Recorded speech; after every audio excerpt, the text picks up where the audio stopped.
അതാണ് നമ്മൾ പഠിക്കാൻ പോകുന്നത്. സ്ട്രെസ് നമ്മൾ ഓൾറെഡി പറഞ്ഞു കഴിഞ്ഞു. സ്ട്രെസ് എന്ന് പറയുന്നത് പല രീതിയിലുള്ള സ്ട്രെസ്സുകളുണ്ട്. സ്ട്രെസ് ആദ്യം എന്താണെന്ന് നമുക്ക് ഡിഫൈൻ ചെയ്യാം.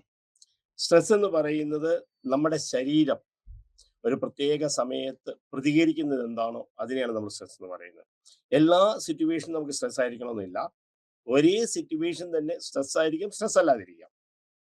അപ്പൊ സ്ട്രെസ് ആകുന്ന സമയം ചിലർക്ക് സ്ട്രെസ് ആയിരിക്കുകയില്ല. എനിക്ക് സ്ട്രെസ് ആകുന്ന ഒരു കാര്യം അതേ കാര്യം വേറൊരു സമയത്ത് എനിക്ക് സ്ട്രെസ് ആയിട്ട് തോന്നണമെന്നില്ല. അതുപോലെ തന്നെ എനിക്ക് സ്ട്രെസ് ആയിരിക്കുന്ന കാര്യം വേറൊരാൾക്ക് സ്ട്രെസ് ആകണമെന്നില്ല ഒരേ സമയത്ത്. ഇപ്പൊ രണ്ട് രീതിയിൽ എടുക്കാം. സ്ട്രെസ് എന്ന് പറയുന്നത് നമ്മുടെ ശരീരം, നമ്മുടെ ബോഡി ആ ഒരു പ്രത്യേക സാഹചര്യത്തിൽ പ്രതികരിക്കുന്നതിനെയാണ് നമ്മൾ സ്ട്രെസ് എന്ന് പറയുന്നത്. അത് പലർക്കും പല രീതിയിലാക്കാം. അപ്പോൾ ഒരു കാര്യം എനിക്ക് സ്ട്രെസ് ആണെങ്കിൽ ആ കാര്യം വേറൊരാൾക്ക് സ്ട്രെസ് ആയിരിക്കണം എന്ന് നിർബന്ധമില്ല. അതുപോലെ തന്നെ എനിക്ക് സ്ട്രെസ്സായ ഒരേ കാര്യം അടുത്ത സമയത്ത് എനിക്ക് സ്ട്രെസ് ആകണമെന്നുമില്ല. ഉദാഹരണത്തിന് നമ്മളൊരു കൃഷി ഇറക്കിയിട്ട് അതിന്റെ വിളവെടുത്ത് നമ്മൾ കണ്ടത്തിന്റെ മുകളിൽ വെച്ചിരിക്കുകയാണ്, പാടത്തിന്റെ മുകളിൽ നമ്മൾ വെച്ചിരിക്കുകയാണ്. അപ്പൊ നമുക്കൊരു മഴ പെയ്തുന്നിരിക്കട്ടെ. ഞാൻ വിളവെടുത്ത് കണ്ടത്തിന്റെ മുകളിൽ വിളവ് വെച്ചിരിക്കുന്ന സമയത്ത് നല്ല ഒരു മഴ വരികയാണെങ്കിൽ ആ മഴ എനിക്ക് സ്ട്രെസ്സാണ്. അതേസമയം വിളവിറക്കുന്ന ഒരാളാണെന്നിരിക്കട്ടെ, അയാൾക്ക് അത് സ്ട്രെസ് ആയിരിക്കുകയില്ല. അപ്പോൾ ഒരേ സാഹചര്യം രണ്ടു പേർക്ക് രണ്ട് രീതിയിലായിരിക്കും. ഒരാൾക്ക് സ്ട്രെസ് ആയിരിക്കും, ഒരാൾക്ക് സ്ട്രെസ് അല്ലായിരിക്കും. അതേ രീതിയിൽ തന്നെ ഇതേ മഴ ഞാൻ വിളവെടുക്കുന്ന സമയത്താണെങ്കിൽ എനിക്ക് സ്ട്രെസ്സും, അത് വിളവിറക്കുന്ന സമയത്താണെങ്കിൽ അത് സ്ട്രെസ് അല്ലാതിരിക്കും. അപ്പം ഒരു സാഹചര്യം തന്നെ ഒരാൾക്ക് സ്ട്രെസ് ആകാം, സ്ട്രെസ് ആകാതിരിക്കാം. ഒരേ സാഹചര്യം തന്നെ രണ്ടു പേർക്ക് രണ്ട് രീതിയിലായിരിക്കും പ്രതികരിക്കുന്നത്. അതായത് സ്ട്രെസ്ഫുൾ സിറ്റുവേഷൻ ഏത് നമ്മുടെ ബോഡി എങ്ങനെ പ്രതികരിക്കുന്നു എന്നുള്ളത് അനുസരിച്ചാണ് നമ്മൾ അതിന്റെ സ്ട്രെസ് ആണോ അല്ലയോ എന്ന് തീരുമാനിക്കുക. ഒന്ന് കൂട്ടു. അതാണ് സ്ട്രെസ്സിനെ കുറിച്ച് നമ്മൾ മനസ്സിലാക്കുക. അപ്പൊ സ്ട്രെസ് പല രീതിയിലുള്ള സ്ട്രെസ് ഉണ്ട്. അതായത് സ്ട്രെസ് എന്ന് ആദ്യം പറയുന്നത് ആ സ്ട്രെസ് ഉണ്ടാകുന്ന സമയത്ത് ചുറ്റുപാടുകളുടെ ഫോഴ്സ്, ചുറ്റുപാടുകൾ നമ്മളെ എങ്ങനെ പ്രതികരിക്കാൻ ശ്രമിക്കുന്നു. അപ്പം ആ ഈവൻസിനെ നമ്മൾ എങ്ങനെ നമ്മൾ പ്രതികരിക്കുന്നു എന്നുള്ളത് മാത്രമല്ല, അത് ആസ് എ ത്രെറ്റൻ നമുക്കത് എങ്ങനെ പ്രശ്നമാണെന്ന് കാണുമ്പോൾ മാത്രമേ ഉള്ളൂ നമ്മൾ അതിനെ സ്ട്രെസ് ആയിരിക്കാം. അപ്പം നമ്മൾ അതിനെ എങ്ങനെ നമ്മൾ കൈകാര്യം ചെയ്യുന്നു, എങ്ങനെ അതിന് ഇത് ചെയ്യുന്നു, നമ്മൾ പ്രതികരിക്കുന്നു. അതായത് എക്സിസ്റ്റൻസ് എങ്ങനെ നമ്മൾ എൻവയോൺമെന്റുമായിട്ട് അതിനെ ചേരുന്നു, അതിനെ നമ്മൾ പ്രതികരിക്കുന്നു എന്നുള്ളതിനെ ബേസ് ചെയ്തിട്ടാണ് സ്ട്രെസ് ആണോ അല്ലയോ എന്ന് തീരുമാനിക്കുക. അപ്പം ഇത് എൻവയോൺമെന്റൽ events or forces called stresses threaten organs existence and wellbeing. അപ്പം ഏത് സാഹചര്യങ്ങളാണോ നമ്മളെ സ്ട്രെസ് ആക്കുന്നത്, അതിനെ ത്രെട്ടൻ ആക്കുന്നത്, ആ ഓർഗൻസിന്റെ എക്സിസ്റ്റൻസിനെ ബാധിക്കുന്നത്, അതിനെ ഓവർകം ചെയ്യുന്നത് നമ്മൾ എങ്ങനെ പ്രതികരിക്കും, അതാണ് നമ്മൾ ഈ ദിവസം നമ്മൾ പഠിക്കുക. അപ്പം നമ്മളെ സ്ട്രെസ് എന്ന് പറയുന്നത് aerosol of mind and body, അത് ശരീരത്തിന്റെയും മനസ്സിന്റെയും കൂടെ പ്രതികരണമാണ്. അപ്പം എനിക്ക് തോന്നണം ആ സാഹചര്യം എനിക്ക് സ്ട്രെസ്സാണ് എന്ന് എനിക്ക് തോന്നണം, ഇല്ലെങ്കിൽ അത് സ്ട്രെസ് ആയിരിക്കില്ല. അപ്പോൾ ഒരിക്കലും ഞാൻ പറയാം, സ്ട്രെസ് എന്ന് പറയുന്നത് ബോഡിയുടെ പ്രതികരണമാണ്. ഒരു സാഹചര്യത്തിൽ ബോഡിയുടെ പ്രതികരണമാണ് അതിന്റെ സ്ട്രെസ് എന്ന് പറയുന്നത്. അപ്പോൾ ആ ഒരു എൻവയോൺമെന്റ് സ്ട്രെസ് ഉണ്ടാക്കുന്നത് ചുറ്റുപാടുകളാകാം, അതല്ലെങ്കിൽ നമുക്ക് സാഹചര്യങ്ങളാകാം, അല്ലെങ്കിൽ നമ്മുടെ ശരീരത്തിന്റെ ഘടനകളാകാം. നമ്മൾ പല രീതിയിലായിരിക്കാം സ്ട്രെസ് ഉണ്ടാക്കുന്നത്. അപ്പം മനസ്സിന്റെയും ശരീരത്തിന്റെയും പ്രതികരണം എന്ന് പറയുന്നത് അതിനെയാണ് നമ്മൾ സ്ട്രെസ് ആയിട്ട് വെക്കുക. അപ്പോൾ സ്ട്രെസ് ഉണ്ടാക്കുന്നത് രണ്ടായിട്ടുണ്ട്: ഫിസിക്കൽ ആൻഡ് ശാരീരികവും മാനസികവും ചുറ്റുപാടുകളും. ആദ്യം പറഞ്ഞ പോലെ നമ്മൾ മനസ്സിൻ്റെതും ശരീരത്തിൻ്റെയും ചുറ്റുപാടുകളുമാണ്. ഇതാണ് സ്ട്രെസ്സസ് ഉണ്ടാക്കുന്നത്. സ്ട്രെസ്സസ് എന്ന് പറയുന്നത് കഴിഞ്ഞാൽ സ്ട്രെസ് ഉണ്ടാക്കുന്ന സാഹചര്യങ്ങൾ എന്തൊക്കെയാണ്? അത് മനസ്സിൻ്റെ ആകാം, ശരീരത്തിൻ്റെ ആകാം, ചുറ്റുപാടുകളുടെ ആകാം. അതുകൂടാതെ സൊസൈറ്റിയിൽ ഉണ്ടാകുന്ന മാറ്റങ്ങളാകാം. അപ്പം സ്ട്രെസ്സസ് എന്ന് പറയുന്നത് നമ്മൾ ഫിസിക്കൽ ആകാം, സൈക്കോളജിക്കൽ ആകാം, എൻവയോൺമെന്റൽ ആകാം, സോഷ്യൽ ആകാം, ലൈഫ് ഇവന്റ്സ് ആകാം. അപ്പൊ ഫിസിക്കൽ നമ്മുടെ ശാരീരികമായിട്ട് എന്തെങ്കിലും നമ്മളെ ബാധിക്കുന്നതാണെങ്കിൽ അതിന് മാനസികമായിട്ട് നമ്മൾ അതെങ്ങനെ ചെയ്യുന്നത്, ചുറ്റുപാടുകളിൽ ഉണ്ടാകുന്ന മാറ്റമാകാം, സൊസൈറ്റിയിൽ ഉണ്ടാകുന്ന മാറ്റം, ലൈഫ് ഇവന്റ്സ് ആകാം. അപ്പൊ ഇതാണ് സ്ട്രെസ്സേഴ്സിനെ തിരിച്ചിരിക്കുന്നത്. അതായത് സ്ട്രെസ് ഉണ്ടാക്കുന്നതിനെ കാറ്റഗറൈസ് ഫിസിക്കൽ, ശാരീരികം, മാനസികം, ചുറ്റുപാടുകൾ, സമൂഹം അല്ലെങ്കിൽ ജീവിതത്തിലുണ്ടാകുന്ന ഈവൻസുകൾ. അപ്പൊ സ്ട്രെസ്സിന് പല സിംറ്റംസ് ഉണ്ടാവും. സ്ട്രെസ് ഉണ്ടാകും നമ്മൾ എങ്ങനെ പ്രതികരിക്കും? അപ്പം ആദ്യം പറഞ്ഞു സ്ട്രെസ് ഉണ്ടാകാനുള്ള കാരണങ്ങൾ. സ്ട്രെസ് എന്താണ്? സ്ട്രെസ് ഉണ്ടാകാനുള്ള കാരണങ്ങൾ, അല്ലെങ്കിൽ സ്ട്രെസ് ഉണ്ടാക്കുന്ന സാഹചര്യങ്ങൾ എന്താണ്, അല്ലെങ്കിൽ സ്ട്രെസ്സിന്റെ സിംറ്റംസ് എന്താണ്? അപ്പൊ സ്ട്രെസ് ഉണ്ടാകുന്ന സാഹചര്യങ്ങളോട് നമ്മൾ നോക്കുമ്പോഴത്തെ പല കാര്യങ്ങളും നമുക്ക് സ്ട്രെസ് ഉണ്ടാക്കാം. ഒന്ന് നമ്മുടെ ഫ്രസ്ട്രേഷൻ സ്ട്രെസ് ഉണ്ടാക്കാം. നേരത്തെ ക്ലാസ്സിൽ നമ്മൾ പറഞ്ഞിരുന്നു, നമ്മൾ വീണ്ടും അതിനെക്കുറിച്ച് പറഞ്ഞു തരുന്നതാണ്. ആദ്യത്തെ നമുക്കുണ്ടാകുന്ന ഫ്രസ്ട്രേഷൻ, നമ്മുടെ എന്തെങ്കിലും ജീവിത ഒരു ഗോള്, അഭിലാഷം നമ്മൾ വെക്കുക, അതിന് നമുക്ക് പെട്ടെന്ന് എന്തെങ്കിലും ഒരു ബ്ലോക്ക് വരിക, അതിനെ നമുക്ക് നേരിടാൻ പറ്റാതെ വരിക. അല്ലെങ്കിൽ ഞാൻ എവിടെയെങ്കിലും ഒന്ന് പോകാനായിട്ട് ഇറങ്ങി നിൽക്കുന്നു, ആ പോകാനായിട്ട് ഇറങ്ങി നിൽക്കുന്ന സമയത്ത് വേറെ പെട്ടെന്ന് പറയും അത് പോകാൻ പറ്റുന്നില്ല, ഒരു മഴ പെയ്തു, നമുക്ക് പോകാൻ പറ്റുന്നില്ല. അപ്പം ഇത് നമ്മുടെ ഗോളിനെ ബ്ലോക്ക് ചെയ്യുന്നതാണ്. നമുക്ക് ഫ്രസ്ട്രേഷൻ ഉണ്ടാകും, ഫ്രസ്ട്രേഷൻ സ്ട്രെസ് ഉണ്ടാകും. പിന്നെ കോൺഫ്ലിക്റ്റുകൾ ഉണ്ടാക്കാം, അഭിപ്രായ പ്രശ്നങ്ങൾ. അഭിപ്രായം എന്ന് വെച്ച് കഴിഞ്ഞാൽ നമ്മൾ ആരെങ്കിലുമായിട്ട് രണ്ടുപേരും തമ്മിലുള്ള അഭിപ്രായം, എൻ്റെ മനസ്സിലെ തന്നെ അഭിപ്രായ വ്യത്യാസങ്ങളാണ്, രണ്ട് ഗ്രൂപ്പുകൾ തമ്മിലുള്ള അഭിപ്രായ വ്യത്യാസം, അത് സ്ട്രെസ് ഉണ്ടാക്കുന്നതാണ്. ഇനി കൂടാതെ നമ്മൾ എന്തെങ്കിലും ഒരു ലൈഫ് ഈവൻസ്, ലൈഫിൽ എന്തെങ്കിലും ഉണ്ടാകുന്ന സംഗതികൾ, നമ്മൾ അവിചാരിതമായിട്ട് നമ്മുടെ ജീവിതത്തിൽ ഉണ്ടാകുന്ന സാഹചര്യങ്ങൾ നമുക്ക് സ്ട്രെസ് ഉണ്ടാക്കാം. ലൈഫ് ഈവൻ സോഷ്യൽ ചേഞ്ചസ് വേണമെങ്കിൽ ഉണ്ടാകാം. സമൂഹത്തിലുണ്ടാകുന്ന മാറ്റങ്ങൾ, പ്രത്യേകിച്ച് പെട്ടെന്ന് നമുക്കൊരു മാറ്റം വരും. ഇപ്പം നമ്മളുണ്ടാകുന്ന ഒരു ബന്ധു വരും, അത് സമൂഹത്തിലുണ്ടാകുന്ന മാറ്റമാണ്. അതല്ല നമ്മൾ പറയാം എന്തെങ്കിലും കാര്യത്തിൽ നമ്മളെ സമൂഹത്തിലുണ്ടാകുന്ന മാറ്റം എന്ന് പറയുന്നത് എന്തെങ്കിലും ഒരു സോഷ്യൽ ചേഞ്ചസ് നമുക്ക് ഉണ്ടാക്കുക.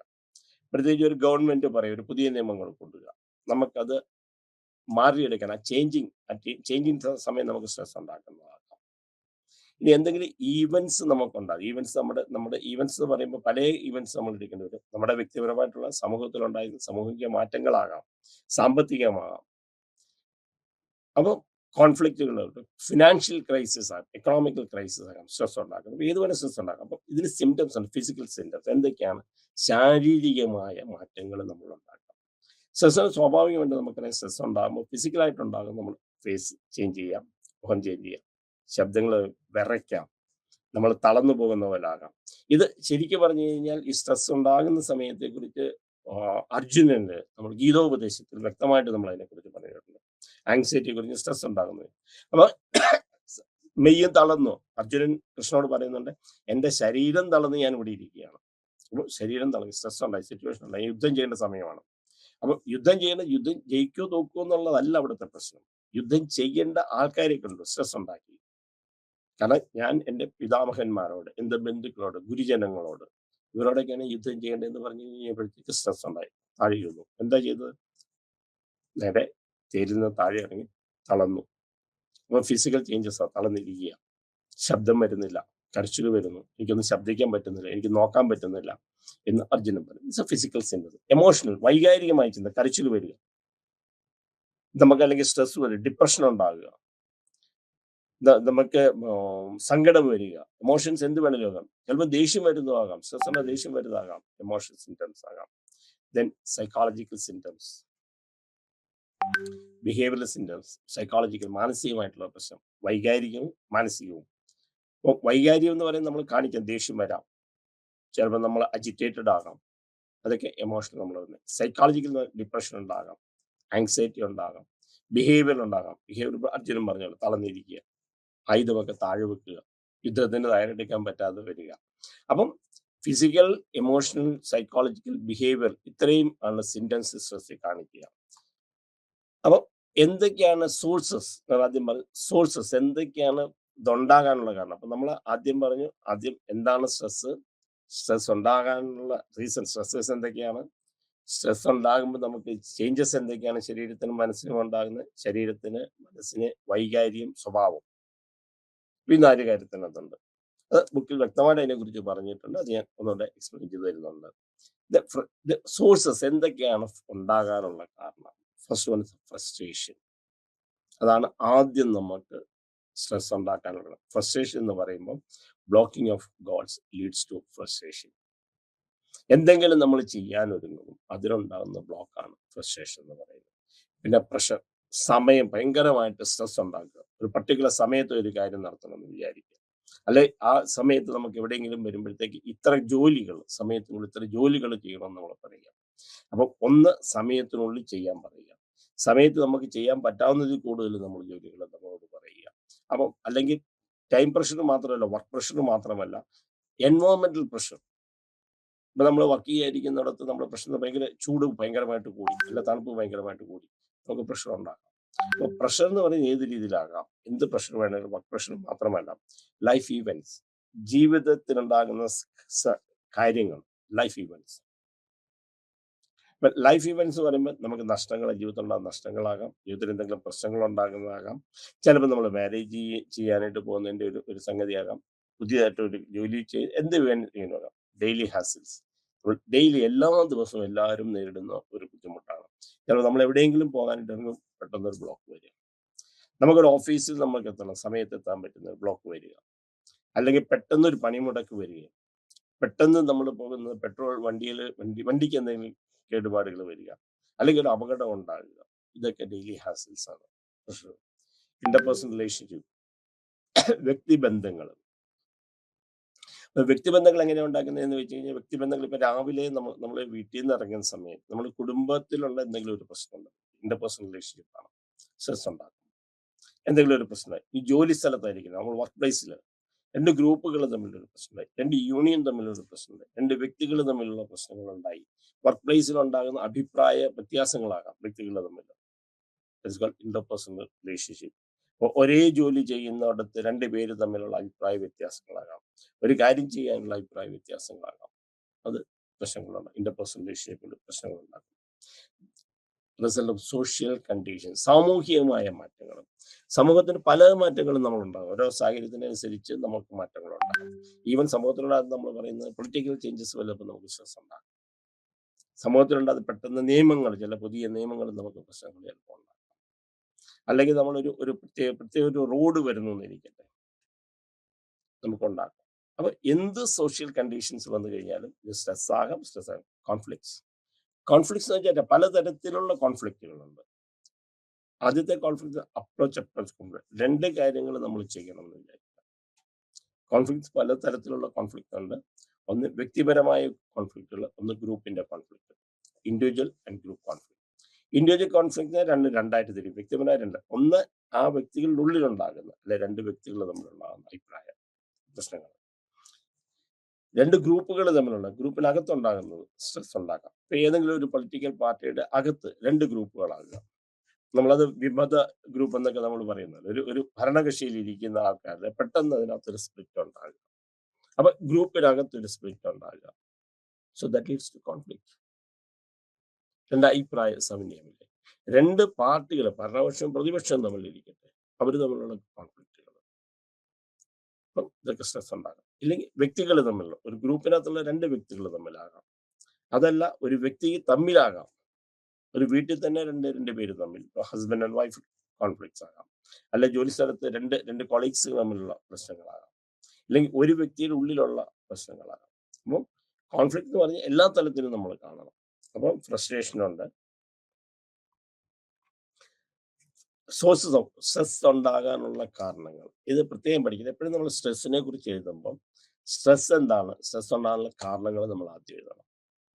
എന്നിട്ട് സ്ട്രെസ്സിന് എങ്ങനെ റിയാക്ട് ചെയ്യുന്നത് എഴുതും. അപ്പൊ സ്ട്രെസ് എന്താണ്, സ്ട്രെസ്സിനുള്ള കാരണങ്ങൾ, frustration, pressure, life events, daily hassles, interpersonal relationship, result of social condition, conflict. അതായത് നമുക്കുണ്ടാകുന്ന എന്തെങ്കിലും കാര്യത്തിലുണ്ടാകുന്ന ഫ്രസ്ട്രേഷൻ ആകാം, മാനസികമായ പിരിമുറുക്കങ്ങളാകാം, പ്രഷർ ആകാം, ആവശ്യമില്ലാതെ ആവശ്യമുള്ള പല സ്ഥലത്തുള്ള പ്രഷർ എന്ന് പറയുമ്പോൾ വർക്ക് പ്ലേസിലുള്ളതാകാം, ടൈം പ്രഷർ ആകാം, ജോലിയുടെ പ്രഷറാകാം, സിറ്റുവേഷണൽ പ്രഷറാകാം, എന്ത് വേണമെങ്കിലും ആകാം. ലൈഫ് ഇവന്റ്, ജീവിതത്തിലുണ്ടാകുന്ന എന്തെങ്കിലും കാരണങ്ങൾ, daily hassles, interpersonal relationship, social condition നമ്മൾ മനസ്സിലാക്കുക എന്തൊക്കെ സോഷ്യൽ കണ്ടീഷനാണ് സ്ട്രെസ് ഉണ്ടാക്കുക.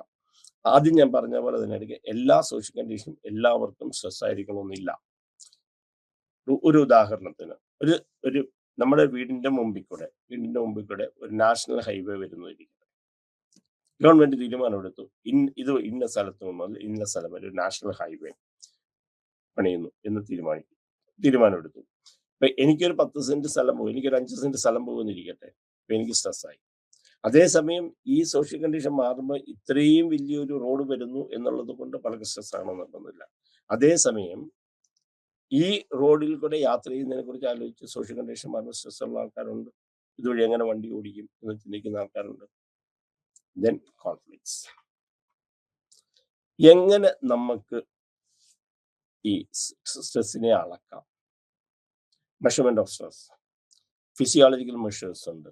കാരണം നമ്മുടെ BP കൂടുന്നതനുസരിച്ച് നമുക്ക് ചെയ്യാൻ പറ്റും. അല്ലെങ്കിൽ സ്ട്രെസ് അളക്കാനായിട്ടുള്ള ഇൻസ്ട്രുമെന്റ്സ് ഉണ്ട്. അങ്ങനെ നമുക്ക് ഫിസിയോളജിക്കൽ മെഷേഴ്സ് നമുക്ക് എടുക്കാം. ഹാർട്ട് ബീറ്റ് നമ്മൾ എടുക്കാൻ പറ്റും. ചേഞ്ചസ് ഇൻ ദ ബോഡിയിൽ ചെയ്യാൻ പറ്റും. ഇതെല്ലാം കൊണ്ട് ഫിസിയോളജിക്കൽ മെഷേഴ്സ്. സൈക്കോളജിക്കൽ ടെസ്റ്റ് ഉണ്ട്. ധാരാളം സ്ട്രെസ്സിനെ കുറിച്ചുള്ള അറിയാനായിട്ടുള്ള ടെസ്റ്റുകളുണ്ട്. പിന്നെ ചെക്ക് ലിസ്റ്റ്. അതൊരു ചെക്ക് ലിസ്റ്റ് കൊടുക്കാം. നിങ്ങൾക്ക് സ്ട്രെസ് ഉണ്ടാകുന്ന കുറേ കാര്യങ്ങൾ നമ്മൾ എഴുതി നിങ്ങളെ അറിയിക്കുക. എന്നിട്ട് അതൊക്കെ നിങ്ങൾ മാർക്ക് ചെയ്യുക. ആ മാർക്ക് ചെയ്യുന്നതനുസരിച്ച് സ്ട്രെസ് ഉണ്ടാക്കുന്ന സിറ്റുവേഷനാണ്, ഉണ്ടാകുന്ന സിറ്റുവേഷൻ ഏതാണ് എന്ന് നമ്മൾ മനസ്സിലാക്കിയെടുക്കുക. ഇന്റർവ്യൂ എന്ന് പറയുമ്പോൾ ഒരാളെ വിളിച്ചിരുത്തി നമ്മൾ സ്ട്രെസ് ഉണ്ടാക്കുന്ന സിറ്റുവേഷൻ, ഈ ചെക്ക് ലിസ്റ്റ് പോലെ തന്നെ നമുക്ക് ചെയ്യാവുന്നതാണ് ഇന്റർവ്യൂ. നമ്മൾ ഒരാളെ വിളിച്ചിരുത്തി അയാൾ എന്തൊക്കെ കാര്യങ്ങളാണ് സ്ട്രെസ് ഉണ്ടാക്കുന്നതെന്ന് നോക്കുക. സ്ട്രെസ് ഉണ്ടാക്കുന്നതിനെ കുറിച്ച് നമ്മൾ മനസ്സിലാക്കുക. സ്ട്രെസ് ഉണ്ടാക്കുന്ന സിറ്റുവേഷൻ മനസ്സിലാക്കിയിട്ട് അതിന് ഏതൊക്കെയാണെന്ന് പറയുക. അപ്പം ഏതൊക്കെയാണ് ഫാക്ടേഴ്സ്, ഒരാൾക്ക് സ്ട്രെസ് ഉണ്ടാക്കാനുള്ള ഫാക്ടേഴ്സ്, കാരണങ്ങൾ. അപ്പം സ്ട്രെസ് ഉണ്ടാക്കാൻ ഒരു വ്യക്തിക്ക് സ്ട്രെസ് ഉണ്ടാകാനുള്ള കാരണങ്ങൾ. അപ്പം സ്ട്രെസ് പ്രോൺ ആയിട്ടുള്ള, അതായത് സ്ട്രെസ് എല്ലാവർക്കും, ഞാൻ ആദ്യം പറഞ്ഞു എല്ലാവർക്കും സ്ട്രെസ് ഉണ്ടാകുന്നില്ല. സ്വാഭാവികമായിട്ട് എല്ലാവർക്കും സ്ട്രെസ് ഉണ്ടായാലും ചിലർക്ക് ഓവർകം ചെയ്യാൻ പറ്റും. പക്ഷെ ഏത് തരത്തിലുള്ള ആൾക്കാർക്കാണ് സ്ട്രെസ് കൂടുതൽ ഉണ്ടാക്കാൻ സാധ്യത? Type A personality.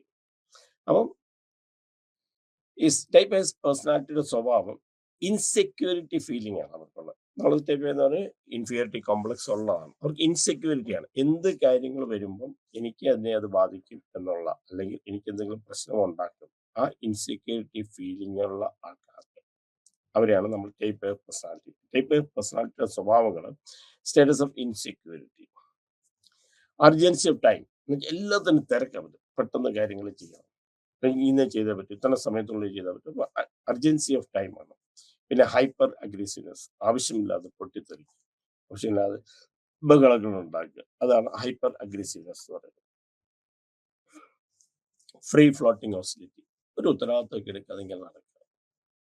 അപ്പൊ ടൈപ്പ് പേഴ്സണാലിറ്റി സ്റ്റാറ്റസ് ഇൻസെക്യൂരിറ്റി ആണ്. Then urgency of time and hyperaggressiveness, free floating hostility, drive towards self destruction. സ്വയം നശിപ്പിക്കുക എന്നുള്ളതിനെക്കാട്ടിലും കൂടുതൽ സ്വന്തമായി എന്തെങ്കിലും റെസ്പോൺസിബിലിറ്റി എടുത്ത് ചെയ്യാൻ മടിയുള്ള ആൾക്കാരെയാണ്. അപ്പം ആ ഡിസ്ട്രക്ഷൻ സ്വഭാവം അവരിലുണ്ടാവും. സ്വന്തമായി എന്തെങ്കിലും നശിപ്പിക്കാനുള്ള, സ്വന്തമായി ആം ചെയ്യാനുള്ള, സ്വന്തമായി ചെയ്യാൻ പറ്റില്ല എന്ന് പറഞ്ഞാൽ എന്തെങ്കിലും ബഹളം ഉണ്ടാക്കുന്നത്. സോ ഫാക്ടേഴ്സ് കോൺട്രിബ്യൂട്ടിംഗ് സ്ട്രെസ് പ്രോണേഴ്സ് എന്ന് പറയുന്നത് ടൈപ്പ് എ പേഴ്സണാലിറ്റി ഉണ്ടാകാൻ സാധ്യതയുള്ള first one is type A personality. അവരുടെ സ്വഭാവങ്ങളാണ് പറയുന്നത്. ആ നിങ്ങളുടെ പ്രിന്റഡ് നോട്ട്സിനകത്ത് തന്നെ നമ്മൾ കാണാം ടൈപ്പ് എ പേഴ്സണാലിറ്റി, അവരുടെ എന്തൊക്കെയാണ് അവരുടെ സ്വഭാവങ്ങൾ: status of insecurity, urgency of time, hyper aggressiveness, free floating hostility. ഇത് ഒഴിഞ്ഞു ഫ്രീ ഫ്ലോട്ടിംഗ് ഒന്നിനും ഒരു ഉത്തരവാദിത്തമില്ലാതെ ഇങ്ങനെ നടക്കുന്ന രീതി നടക്കട്ടെ എന്നൊക്കെയുള്ള തീരുമാനം എടുക്കുന്ന ആളാണ് free. Rise to self destruction, സ്വന്തമായിട്ട് എല്ലാ കാര്യത്തിനകത്തും ഡിസ്ട്രക്ഷൻ പറ്റുന്നത്. Second category hostility. ഹോസ്റ്റിലിറ്റി നമ്മൾ പറയുന്നത് irritability and anger experience by individuals who otherwise in perfectly normal. അത് നമ്മൾ കാണുമ്പോൾ അവർ ഭയങ്കര നോർമലായിട്ട് നമ്മൾ നോക്കും. അല്ലെങ്കിൽ എന്തെങ്കിലും പ്രശ്നങ്ങളുണ്ടാകും, പെട്ടെന്ന് അവർ ഇറിറ്റബിൾ ആകും, ദേഷ്യം വരും.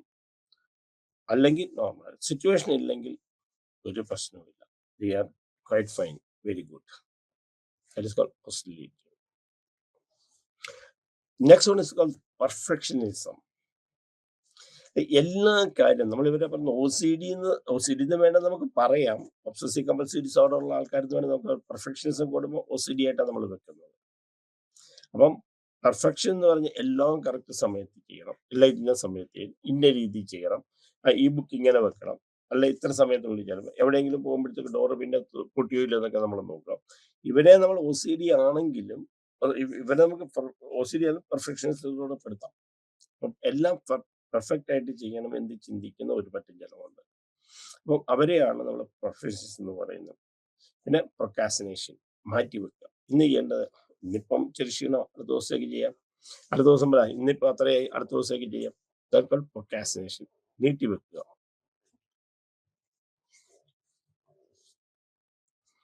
പിന്നെ learn helplessness and learn persistence. കാരണം ഇങ്ങനെയുള്ള ആൾക്കാരുണ്ട്, എന്നെ കൊണ്ടൊന്നിനും കൊള്ളുകയില്ല, ഞാൻ ചെയ്തിട്ടൊരു കാര്യവുമില്ല എന്ന് ചിന്തിക്കുന്ന കുറേ ആൾക്കാരുണ്ട്. അവർക്കും പെട്ടെന്ന് സ്ട്രെസ് ഉണ്ടാകുന്നത്. പിന്നെ പേഴ്സണലൈസേഷൻ, നമ്മളെ മാത്രം കോൺസെൻട്രേറ്റ് ചെയ്തിട്ട് ജീവിക്കാം. ഞാനും നമ്മൾ പണ്ടുള്ള ആൾക്കാർ, ഞാനും ഒരു തെങ്ങേറ്റക്കാരനും ഉണ്ടെങ്കിൽ ഞാൻ ജീവിക്കാം, അല്ലെങ്കിൽ ഞാനും ഇന്ന ആളുകൂടെ ഉണ്ടെങ്കിൽ ജീവിക്കാം, ഞങ്ങൾ രണ്ടുപേരും മാത്രം അടങ്ങുന്നതാണ് എന്നൊക്കെ ചിന്തിക്കുന്നതാണ് ഈ പേഴ്സണലൈസേഷൻ എന്ന് പറയുന്നത്. പെർമനൻസ്, എന്തെങ്കിലും ഒരു കാര്യത്തിന് സ്ഥിരമായിട്ട് ചെയ്യാനായിട്ടൊക്കെയുള്ള ബുദ്ധിമുട്ട് നമ്മൾ കാണിക്കുക, മാറ്റി മാറ്റി കൊണ്ടുപോകും. അപ്പൊ ഇത്രയും കാര്യങ്ങളാണ് സ്ട്രെസ്സിന് കോൺട്രിബ്യൂട്ട് ചെയ്യുന്നത്. ദെൻ മോഡറേറ്റേഴ്സ് ഓഫ് സ്ട്രെസ്, എങ്ങനെയാണ് നമുക്ക് ഇതിനെ കൺട്രോൾ ചെയ്യാം? മോഡറേറ്റേഴ്സ്, ചില കാര്യങ്ങൾ LOC, കാരണം എന്തെങ്കിലും കാര്യങ്ങൾ സംഭവിച്ചാൽ അത് അങ്ങനെയൊക്കെ തന്നെ ആയിരിക്കും എന്ന് ചിന്തിക്കുക, അല്ലെ അങ്ങനെ വന്ന് നല്ലതിനെന്ന് പറഞ്ഞ് നമ്മൾ ചിന്തിക്കുന്നതാണ്. പിന്നെ ഹാർഡ്നെസ്സസ് എന്ന് വെച്ചാൽ എല്ലാ കാര്യത്തിലും ഉറച്ച കാര്യങ്ങളൊക്കെ ഉണ്ടാകും, എന്നാൽ അതങ്ങനെ ആയിക്കോട്ടെ, അല്ലെങ്കിൽ ഇതിങ്ങനെ ആയിക്കോട്ടെ എന്ന് തീരുമാനിക്കും. ദെൻ സോഷ്യൽ സപ്പോർട്ട്, സാമൂഹികമായ സപ്പോർട്ട് നമുക്ക് കിട്ടും. എന്തെങ്കിലും ഒരു പ്രശ്നം ഉണ്ടാകുമ്പോൾ സമൂഹം നമ്മളെ എങ്ങനെ സംരക്ഷിക്കുന്നു, അല്ലെ ആൾക്കാരെങ്ങനെ നമ്മുടെ കൂട്ടത്തിൽ നിൽക്കുന്നു, ഇതാണ് സോഷ്യൽ സപ്പോർട്ട് എന്ന് പറയുന്നത്. Then optimism and pessimism. Pessimism, optimism. Pessimist എന്ന് പറഞ്ഞു കഴിഞ്ഞാൽ എന്തും ശരിയായിട്ട് നടക്കില്ല, അല്ലെ എങ്ങനെ ആകുള്ളൂ എന്ന് പറയുക. അത് മറ്റേ തിരിച്ചുള്ള ഓപ്റ്റിമിസമാണ്. കാരണം എന്ന് വെച്ചാൽ എന്ത് വന്നാലും കുഴപ്പമില്ല, അതിനെ നമുക്ക് നേരിടാം, നല്ലതിനായിരിക്കും. അപ്പോൾ ഒരു ഓപ്റ്റിമിസ്റ്റിക് തിങ്കിങ് ഉണ്ടെങ്കിൽ സ്ട്രെസ് നമുക്ക് കുറയ്ക്കാൻ പറ്റും. ഓപ്റ്റിമിസ്റ്റിക് തിങ്കിങ് ഉണ്ടെങ്കിൽ. Gender and culture. Gender and കൾച്ചറിനകത്ത് പൊതുവേ നമ്മൾ പറയുന്ന ആണുങ്ങൾക്ക് കുറച്ച് സ്ട്രെസ്സിനെ നേരിടാൻ പറ്റുമെന്നുള്ളതാണ്. പക്ഷെ ചില കൾച്ചർ നമുക്ക് ജെൻഡറിനെ എത്ര നമുക്ക് പറയാൻ പറ്റില്ല. കാരണം എന്ന് വെച്ച് കഴിഞ്ഞാൽ അത് ഡിപ്പെൻസ് ഓൺ ദ സിറ്റുവേഷൻസ് ഒക്കെയാണ്. അവർ ഒരു സമയത്ത് പെണ്ണുങ്ങൾ നേരിടുന്ന അത്രയും ഒരു കഴിവ് ചിലപ്പോൾ ആണുങ്ങൾ ചെയ്യുന്നത്. ചില സിറ്റുവേഷനിൽ പെണ്ണുങ്ങൾക്ക് ഒരു സ്ട്രെസ്സായിട്ട് തോന്നുകയില്ല, പക്ഷെ ആണുങ്ങൾക്ക് സ്ട്രെസ്സായിട്ട് തോന്നും. നേരെ തിരിച്ചും വരാം. അപ്പൊ ജെൻഡർ എന്ന് പറയുന്നത് പൊതുവേ നമ്മൾ പറയുന്നത് സ്ട്രെസ് ഓൺ പെണ്ണുങ്ങളാണെന്നാണ് പറയുന്നത്. കൾച്ചർ, സമൂഹം ഭയങ്കര ഒരു ഇൻഫ്ലുവൻസ് ഉണ്ടാക്കാറുണ്ട്. സമൂഹം, ദാറ്റ് ഈസ് കൾച്ചർ. നമ്മൾ ഏത് സാഹചര്യത്തിലാണ് വളരുന്നതൊക്കെ അനുസരിച്ചുള്ള ഇതുണ്ട്. അപ്പോൾ gender and culture, effect of stress and performance and productivity. certain level of stress always help performance and productivity. So a particular level വരെ, particular ലെവലിന് അപ്പുറം സ്ട്രെസ് ആയെങ്കിൽ പ്രശ്നമാണ്. ഒരു certain ലെവൽ വരെ സ്ട്രെസ് ഈസ് ഗുഡ്, പെർഫോമൻസിനെയും പ്രൊഡക്ടിവിറ്റിയെയും. റിലേഷൻഷിപ്പ്, യൂഷ്വലി സ്ട്രെസ് എപ്പോഴും റിലേഷൻഷിപ്പിനെ നെഗറ്റീവായിട്ടാണ് ബാധിക്കുന്നത്. എന്നാൽ നേരെ തിരിച്ചുകൊണ്ട് സ്ട്രെസ് കൂടുമ്പം ഒരേ തൂവൽ പക്ഷികൾ എന്ന് പറഞ്ഞ് കൂടുന്ന ആൾക്കാരുമുണ്ട്. അപ്പം സ്ട്രെസ് ഓരോ രീതിയിലാണ് ഓരോരുത്തർക്ക് എഫക്ട് ചെയ്യുക. ചില സ്ഥലത്ത് പ്രൊഡക്ഷനെ എഫക്ട് ചെയ്യാം, ചില സ്ഥലത്ത് പെർഫോമൻസിനെ എഫക്ട് ചെയ്യാം. സ്ട്രെസ് റിലേഷൻഷിപ്പിനെ നമുക്ക് ബാധിക്കാം. അപ്പം മോഡറേറ്റ് ഓഫ് സ്ട്രെസ് ആണ് ഈ പറഞ്ഞതൊക്കെ. ഹൗ സ്ട്രെസ് മാനേജ്മെന്റ് വളരെ വളരെ ഇമ്പോർട്ടൻ്റ് ആണ്. കാരണം എപ്പോഴും സ്ട്രെസ് മാനേജ്മെന്റ് എന്ന് പറയുമ്പോൾ സ്ട്രെസ് എങ്ങനെ നമുക്ക് സൈക്കോളജിക്കലിയും ഫിസിക്കലിയും മെന്റലി നമുക്ക് കൈകാര്യം ചെയ്യും, മാനേജ് ചെയ്യാം. അത് പല രീതിയിലുള്ള മാനേജ്മെന്റ് ഉണ്ട്. പ്രോബ്ലം ബേസ്ഡ് മാനേജ്മെന്റ് ഉണ്ട്, psychological, situational based, social based management ഉണ്ട്. അപ്പം എങ്ങനെ മാനേജ് ചെയ്യാം എന്ന് പറയുന്നതിന് മുമ്പ് 2-3 കാര്യങ്ങൾ ഒന്ന് സ്ട്രെസ് സൈക്കിൾ ഇമ്പോർട്ടൻ്റ് ആണ്. സ്ട്രെസ് സൈക്കിൾ നിങ്ങൾ മനസ്സിലാക്കിയിരിക്കണം. സ്ട്രെസ് സൈക്കിൾ എന്ന് പറഞ്ഞു കഴിഞ്ഞാൽ ഒരു ഈവന്റ് ഉണ്ടാകുന്നു, ആ ഈവന്റ് സ്ട്രെസ്ഫുൾ സിറ്റുവേഷൻ ആകുന്നു, അതിനെ നമ്മൾ ഓവർകം ചെയ്യാൻ നമ്മൾ ശ്രമിക്കും. ഏത് സിറ്റുവേഷൻ ഉണ്ടായാലും ആ സിറ്റുവേഷനെ ഓവർകം ചെയ്യാൻ നമ്മൾ മാനസികമായിട്ട് നമ്മൾ ശ്രമിക്കും. അപ്പം there is a tear and bear, then our stress will be over, then അടുത്ത സ്ട്രെസ് വരും. This is called stress cycle. ഇതാ ബുക്കിനകത്ത് ഇല്ല, പക്ഷെ നമ്മൾ സ്ട്രെസ് സൈക്കിൾ എന്താണെന്ന് പറയും. സ്ട്രെസ് മാനേജ്മെന്റ് പഠിക്കുന്നതിന് മുമ്പ് സ്ട്രെസ് സൈക്കിൾ എന്താണെന്ന് നമ്മൾ മനസ്സിലാക്കിയിരിക്കണം. എന്നാൽ മാത്രമേ അടുത്ത് നമുക്ക് മനസ്സിലാക്കാൻ പറ്റുള്ളൂ. അതുപോലെ തന്നെ stress general adaptation syndrome. General adaptation syndrome എന്താണെന്ന് നമ്മൾ മനസ്സിലാക്കിയിരിക്കും. ജനറൽ അഡാപ്റ്റേഷൻ സിൻഡ്രോം എന്ന് പറഞ്ഞാൽ ഏതെങ്കിലും ഒരു സ്ട്രെസ് ഉണ്ടാകുമ്പോൾ there is a warning sign. ഒരു വാർണിംഗ് സൈൻ ഉണ്ടാവും. കാരണം സ്ട്രെസ് വരുന്നു എന്നുള്ളൊരു വാർണിംഗ് സൈൻ നമുക്കുണ്ടാവും. ആ സ്ട്രെസ് വാർണിംഗ് സൈൻ ഉണ്ടാകുമ്പോൾ നമ്മുടെ ബോഡി സ്വാഭാവികമായിട്ട് അതിനെ റെസിസ്റ്റ് ചെയ്യാൻ ശ്രമിക്കും. First component of GAS general adaptation syndrome is warning signs. മുൻകൂട്ടി അറിയിക്കുന്നത് സ്ട്രെസ് വരുന്നുണ്ട്. സെക്കൻഡ് ഫേസ് എന്ന് പറയുന്നത് നമ്മൾ റെസിസ്റ്റ് ചെയ്യാനായിട്ട് ശ്രമിക്കുക. എന്നാൽ വന്നു കഴിഞ്ഞാൽ നമ്മൾ നേരിടും എന്നുള്ള ഒരു ഇത്, അല്ലെങ്കിൽ എനിക്കതൊരു പ്രശ്നമല്ല എന്ന് പറഞ്ഞു നിൽക്കുന്നതാണ് സെക്കൻഡ്. തേർഡ് വൺ എക്സോസ്റ്റേജ്, പൊട്ടിത്തെറിക്കുക. അപ്പം ആദ്യത്തെ നമ്മൾ മനസ്സിലാക്കുന്ന സ്ട്രെസ് സൈക്കിൾ എന്ന് പറയുന്നത് ഒരു സ്ട്രെസ് ഉണ്ടായി കഴിഞ്ഞു കഴിഞ്ഞാൽ അതിനെ ഓവർകം ചെയ്യാൻ വേണ്ടി നമ്മൾ ശ്രമിക്കും. ടയർ ആൻഡ് ബയർ സംഭവിക്കും, സ്ട്രെസ് കുറയും, അടുത്ത സ്ട്രെസ് തുടങ്ങും. then it's a cycle. It's called a stress cycle. Next one is called general adaptation syndrome. General adaptation syndrome എന്ന് വെച്ചാൽ എന്തെങ്കിലും സ്ട്രെസ് ഉണ്ടാകും, there is a warning sign. ഒരു വാർണിംഗ് സൈൻ നമുക്ക് കിട്ടും. ആ വാർണിംഗ് സൈൻ കിട്ടിക്കഴിഞ്ഞാൽ നമ്മൾ അതിനെ റെസിസ്റ്റ് ചെയ്യാൻ ശ്രമിക്കും. will resist it. Then if you are not able to resist, then expose ചെയ്യും, അത് പൊട്ടിത്തെറിക്കും. അതാണ് general adaptation syndrome. Stress management. എങ്ങനെ സ്ട്രെസ് മാനേജ്മെന്റ് എന്ന് പറഞ്ഞു കഴിഞ്ഞാൽ സ്ട്രെസ്സിനെ എങ്ങനെ മാനേജ് ചെയ്യുന്ന വെച്ച് കഴിഞ്ഞാൽ എങ്ങനെ ഒരു നെഗറ്റീവ് ആയിട്ടുള്ള ഒരു സംഗതി നമ്മൾ ചിന്തിച്ചിരിക്കുന്നതിനെ പോസിറ്റീവായിട്ട് നമ്മൾ മാറ്റണം. അപ്പം ഇൻഡിവിജ്വൽ എപ്പോഴും നമ്മൾ സ്ട്രെസ്സിനെ നെഗറ്റീവായിട്ടേ കാണുള്ളൂ. അപ്പം എങ്ങനെ സ്ട്രെസ് നമുക്ക് ഓവർകം ചെയ്യാം, അതാണ് സ്ട്രെസ് മാനേജ്മെന്റ് എന്ന് പറയുന്നത്. ഏതൊക്കെ രീതിയിൽ നമുക്ക് ചെയ്യാം. Then goal coping to enhance the recovery by decreasing the negative. അതായത് ആദ്യം നമ്മൾ സ്ട്രെസ് മാനേജ് ചെയ്യുമ്പോൾ സ്ട്രെസ്സിന്റെ ഗോൾ എന്ന് പറഞ്ഞാൽ കോപ്പിംഗ് ആണ്. അപ്പം possibility of recovery by decreasing the നെഗറ്റീവിനെ കുറയ്ക്കുക. നെഗറ്റീവിനെ കുറച്ച് എന്നിട്ട് പോസിറ്റീവിനെ നമ്മൾ എങ്ങനെ കൂട്ടാനായിട്ട് നമ്മൾ ശ്രമിക്കും. ഫസ്റ്റ് വേ ആണ്. Second, to enhance the possibility of recovery by decreasing the negative environmental conditions. ഒരുമിച്ചാണ് നെഗറ്റീവ് ആയിട്ടുള്ള എൻവയോൺമെന്റിനെ നമ്മൾ എങ്ങനെ അതിജീവിക്കുന്നു, അതാണ് ആദ്യത്തെ. പിന്നെ നമ്മളെ സ്ട്രെസ് മാനേജ്മെന്റ് എന്ന് പറയുമ്പം അഡ്ജസ്റ്റ് വിത്ത് നെഗറ്റീവ് സിറ്റുവേഷൻ. ഒന്ന്, നമ്മളെ അതിൽ നിന്ന് എങ്ങനെയും നെഗറ്റീവ് സിറ്റുവേഷൻ ഉണ്ടാകുന്നതിൽ നിന്ന് നമ്മൾ രക്ഷപ്പെടുവാനായിട്ടുള്ള എൻവയോൺമെന്റൽ കണ്ടീഷൻസ് നമുക്ക് മാറ്റം വരുത്താൻ പറ്റുക. ഒന്നെങ്കിൽ ആ നെഗറ്റീവ് അഡ്ജസ്റ്റ് സിറ്റുവേഷനുമായിട്ട് നമ്മൾ ചേരാനായിട്ട് മനസ്സിലാക്കുക. To maintain a self image that is positive and maintain emotional balances. അതായത് നമ്മൾ എന്തെങ്കിലും ഒരു സെൽഫ് ഇമേജ് നമ്മൾ കൂട്ടുക. സെൽഫ് ഇമേജ് കൂട്ടാൻ ഞാൻ എപ്പോഴും സ്ട്രെസ് കൂട്ടുന്ന ആൾക്കാരോട് നമ്മൾ പറയാം, സെൽഫ് ഇമേജ് എന്ന് പറയുമ്പോൾ മെയിൻലി സ്ട്രെസ് ഇമേജ് ഉണ്ടാകുന്നതെന്ന് വെച്ചാൽ നമ്മുടെ വേഷത്തിനെ അതൊക്കെയുണ്ട്. ഈ സെൽഫ് ഇമേജ് കൂട്ടാൻ ഒരു സാധനം എന്ന് വെച്ചാൽ നമ്മുടെ ഡ്രസ്സിങ് ആണ്. Then keep fit. നമ്മൾ ഫിറ്റായിട്ടിരിക്കുക എന്ന് വെച്ചാൽ നമ്മൾ എക്സസൈസ് ഒക്കെ ചെയ്ത് ബോഡി ഇത് വയ്ക്കുക എന്നുള്ളതല്ല, നമ്മൾ ആഹാരത്തിലൊക്കെ ചെയ്ത് ബോഡി ഫിറ്റായിട്ട് കീപ്പ് ചെയ്യാം.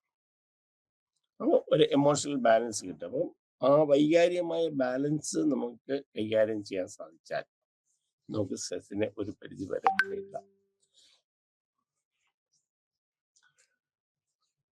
പിന്നെ നല്ലൊരു ഇന്റർപേഴ്സണൽ റിലേഷൻഷിപ്പ് നമ്മൾ മാനേജ് ചെയ്യും. ഇന്റർപേഴ്സണൽ മറ്റുള്ളവരുമായിട്ടുള്ള സ്നേഹബന്ധങ്ങൾ നമ്മൾ കാത്തു സൂക്ഷിക്കുക. അപ്പം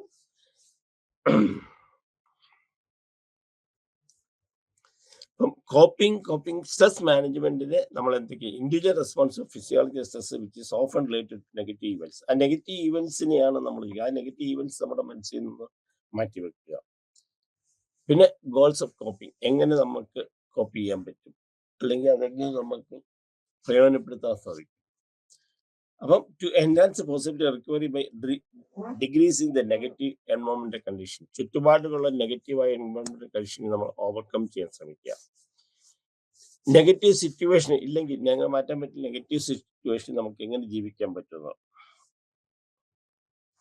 എപ്പോഴും നമ്മൾ രണ്ടുപേരും പോസിറ്റീവ് നെഗറ്റീവ് ആയിട്ടുള്ള എമോഷൻസിന് നമ്മൾ എപ്പോഴും ഒരു പോസിറ്റീവ് എമോഷൻസ് നമ്മൾ പുറത്തേക്ക് കാണിക്കാൻ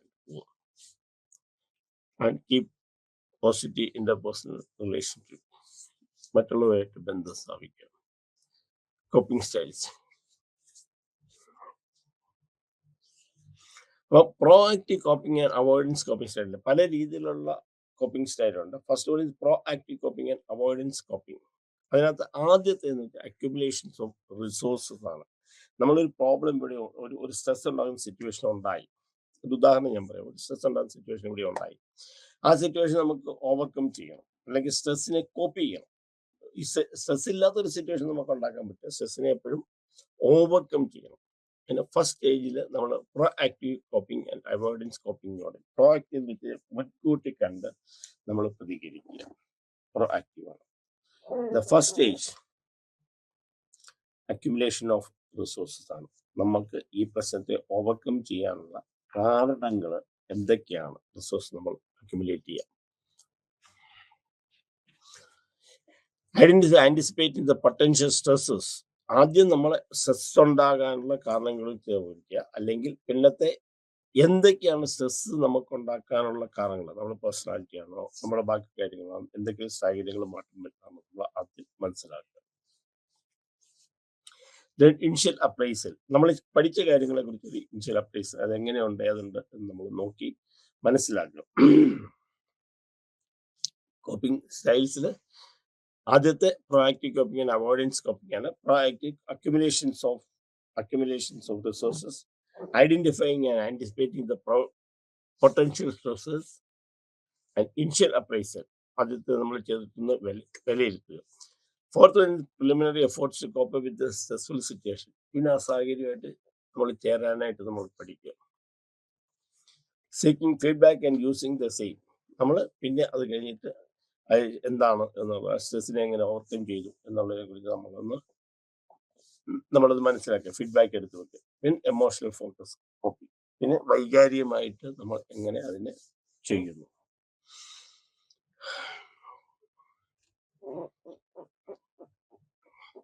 Then problem focus, emotional focus, വൈകാരികമായി നമ്മൾ എങ്ങനെ ചെയ്യുന്നു.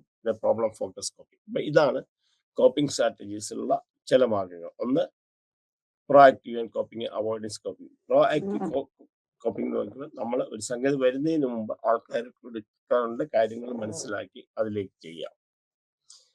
അത് pro active coping and avoidance coping. ഒന്നെങ്കിൽ ഒഴിവാക്കുക, അവോയ്ഡൻസ് കോപ്പിംഗ് വെച്ചാൽ നമ്മൾ അവോയ്ഡ് ചെയ്യുക, സിറ്റുവേഷൻ നമ്മൾ ഒഴിവാക്കി നമ്മൾ പോകുക എന്നുള്ളതാണ്.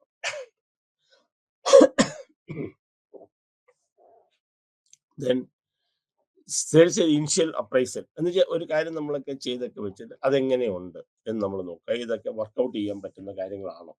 വർക്കൗട്ട് ചെയ്യുന്നതാണെങ്കിൽ നമ്മൾ ആ സ്ട്രെസ്ഫുൾ സിറ്റുവേഷനിൽ കോപ്പി നമുക്ക് ചെയ്യാം, നമ്മൾ അതിനെ അഡ്ജസ്റ്റ് ചെയ്യാം. അത് കഴിഞ്ഞ് take the feedback and using the same. ആ ലിസ്റ്റ് വെച്ചിട്ട് നമ്മൾ ഫീഡ്ബാക്ക് നമ്മൾ കൊടുക്കും. Location of focus, problems focused focusing. അപ്പൊ എന്തെങ്കിലും ഒരു പ്രോബ്ലത്തെ ബേസ് ചെയ്തിട്ട്, എമോഷൻസിനെ ബേസ് ചെയ്തിട്ട് ആരെങ്കിലും എന്തെങ്കിലും പറഞ്ഞു അല്ലെങ്കിൽ എന്തെങ്കിലും ചെയ്തു, അങ്ങനെയുള്ളതാണ് നമ്മൾ പറയുന്നത്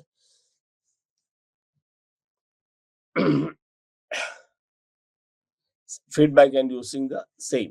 എന്ന് വെച്ചാൽ വൈകാരികമായിട്ട് അത് ഒരു ഫീഡ്ബാക്ക് എടുത്തിട്ട് എങ്ങനെ നിങ്ങൾ ചെയ്തു, നിങ്ങൾക്ക് എങ്ങനെ മനസ്സിലായി, അല്ലെങ്കിൽ എന്താ കാര്യം എന്ന് വെച്ചാൽ നമ്മൾ അതിനെക്കുറിച്ച് ഒരു ഫീഡ്ബാക്ക് എടുക്കുക. എന്നിട്ട് അത് പിന്നെ അടുത്തതിന് ഉപയോഗിക്കുക.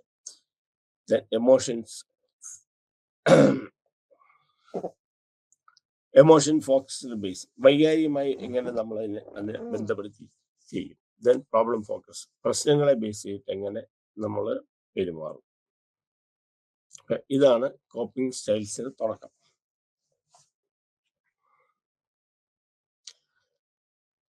ഇനി എങ്ങനെ നമുക്ക് ഇത് സ്ട്രെസ്സിനെ നമ്മൾ റിലാക്സേഷൻ, നമ്മൾ എന്തൊക്കെ മെത്തേഡ്സ് നമുക്ക് സ്ട്രെസ്സിനെ ഉപയോഗിക്കാം ഓവർകം ചെയ്യാനായിട്ട്. സ്ട്രെസ് ഉണ്ടാകുമ്പോൾ സ്ട്രെസ്സിനെ നമുക്ക് ഓവർകം ചെയ്യാൻ വേണ്ടി ചെയ്യുന്ന കാര്യം സ്ട്രെസ് മാനേജ്മെന്റ്, ഇത് വളരെ ഇമ്പോർട്ടൻ്റ് ആണ്. അപ്പൊ എപ്പോഴും ക്വസ്റ്റ്യൻ വരുമ്പോൾ ഇവർ ചോദിക്കുന്നതന്നെ what you mean by stress or stress and its management. അതായിരിക്കും സാധാരണഗതിയിൽ നമുക്ക് ചോദ്യം വരിക. അപ്പൊ സ്ട്രെസ്സിനെ എപ്പോഴും മാനേജ് ചെയ്യുന്നതാണ് നമ്മുടെ ആദ്യത്തെ സംഗതി എന്ന് പറഞ്ഞാൽ. First one relaxation techniques. ധാരാളം റിലാക്സേഷൻ ടെക്നിക്സ് ഉണ്ട്. മെയിനായിട്ട് നമ്മൾ ഉപയോഗിക്കുന്നത് ജേക്കബ്സൺ പ്രോഗ്രസീവ് റിലാക്സേഷൻ ടെക്നിക്സ്.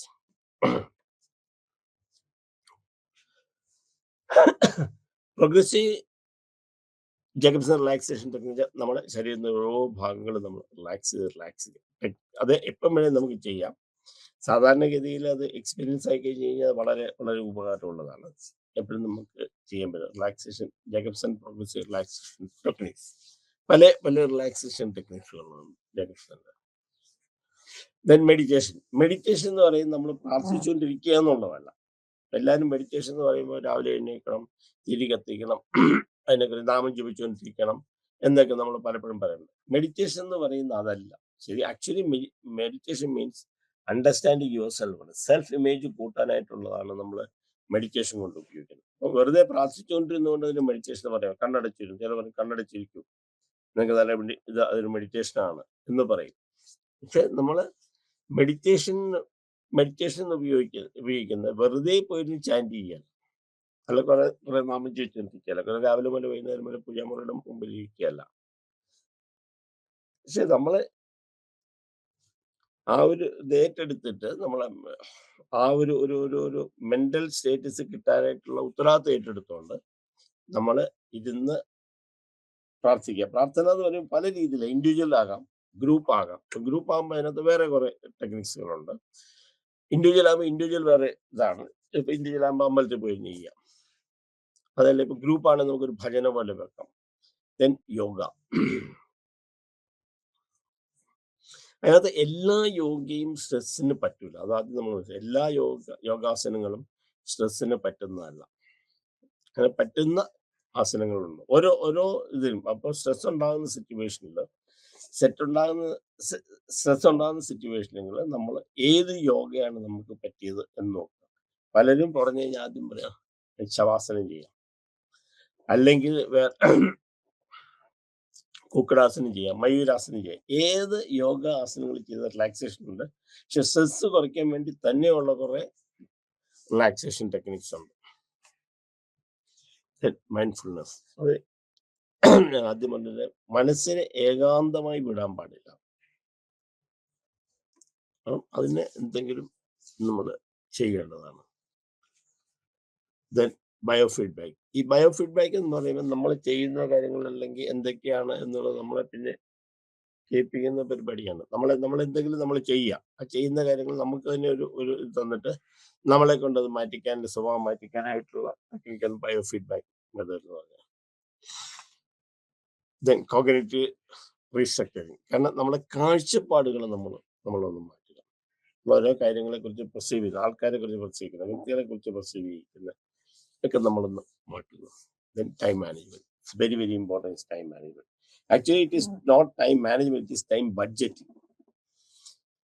ഞാനെപ്പോഴും പറയുന്നത് ടൈം മാനേജ്മെന്റിനെക്കാളും കൂടി it's time budgeting. Time budgeting എന്ന് പറയുമ്പോൾ വളരെ സിമ്പിളായിട്ട് ഞാൻ പറയാം. ഒരു 10 രൂപ നമുക്ക് കിട്ടുന്നു. അച്ഛൻ പറയുന്നു നീ ഇഷ്ടമുള്ള ചെലവാക്കിക്കോളാൻ പറയുന്നു. നേരത്തെ കാര്യം ഞാൻ പറയും. ഇപ്പൊ നമ്മൾ 10 രൂപ ഒന്നുമില്ല, ഇപ്പൊ 1000 രൂപ എന്ന് വെച്ചോളൂ. എനിക്ക് വേണമെങ്കിൽ 1000 രൂപ 5 മിനിറ്റ് കൊണ്ട് പൊടിച്ച് തീർത്തു തരാം. അതല്ല 1000 രൂപയിൽ 100 രൂപ വെച്ചിട്ട് 900 രൂപ ചെലവാണ്. അതല്ല 1000 രൂപയിൽ 1500 ചെലവാക്കാം. അപ്പം ഇതൊക്കെ നമ്മളെ ടൈം മാനേജ്മെന്റിനകത്ത് പെടുന്നതാണ്. ടൈം മാനേജ്മെന്റ് എന്ന് പറഞ്ഞാൽ ഫൈനാൻഷ്യൽ മാനേജ്മെന്റ് മാത്രമല്ല. ടൈമിനെ നമ്മൾ എങ്ങനെ ബഡ്ജറ്റ് ചെയ്യുന്നു, ടൈമിനെ എങ്ങനെ ബഡ്ജറ്റ് ചെയ്യുന്നത്? അതായത് നമുക്ക് 24 മണിക്കൂറുണ്ട്. 24 മണിക്കൂറിൽ നമുക്ക് എന്റർടൈൻമെന്റ് വേണം, സ്ലീപ്പ് വേണം, വീട്ടിലെ കാര്യങ്ങൾ നോക്കണം, ബാക്കിയുള്ള കാര്യങ്ങൾ നോക്കണം, കോളേജിന്റെ കാര്യങ്ങൾ നോക്കണം. അങ്ങനെ എല്ലാത്തിനും ഡിവൈഡ് ചെയ്ത് നമ്മൾ ഒരു കംഫർട്ട് ലെവലിൽ ചെയ്യുന്ന സംഗതികളാണ് നമ്മൾ പറയുന്നത് ടൈം മാനേജ്മെന്റ് എന്ന് പറയുന്നത്. ഞാൻ ഒന്നുകൂടെ പറയാം. സ്ട്രെസ് മാനേജ്മെന്റ് ടെക്നിക്സ് ഏതൊക്കെ? ഒന്ന് റിലാക്സേഷൻ. യൂഷ്വലി നമ്മൾ പറയുന്നത് റിലാക്സേഷൻ ടെക്നിക്സ് എന്ന് പറയുമ്പോൾ ആദ്യം പറയുന്നത് ജേക്കബ്സൺ പ്രോഗ്രസീവ് റിലാക്സേഷൻ ടെക്നിക്സ് ആണ്. Then meditation. ഞാൻ ആദ്യം തന്നെ പറഞ്ഞു, മെഡിറ്റേഷൻ എന്ന് പറയുന്നത് വെറുതെ ഇരുന്നിട്ട് കണ്ണടച്ചിരുന്ന് പ്രാർത്ഥനയല്ല മെഡിറ്റേഷൻ എന്ന് പറയുന്നത്. മെഡിറ്റേഷൻ എന്ന് പറയുന്നത് ഏതെങ്കിലും ആചാര്യന്റെ അടുക്കൽ നിന്ന് പഠിക്കേണ്ടതാണ് മെഡിറ്റേഷൻ. യോഗ തീർച്ചയായിട്ടും യോഗ സ്ട്രെസ്സിന് നല്ലൊരു ഇതാണ്. സ്ട്രെസ് മാനേജ്മെന്റ് ഏറ്റവും കൂടുതൽ ഉപയോഗിക്കുന്ന യോഗ. അപ്പൊ യോഗയിൽ എല്ലാ ആസനങ്ങളും നമുക്ക് ചെയ്യാൻ പറ്റില്ല. അത് ആദ്യം നമ്മൾ നോക്കണം. എല്ലാ ആസനങ്ങളും എല്ലാവർക്കും ചെയ്യല. അപ്പം ഏറ്റവും നല്ലത്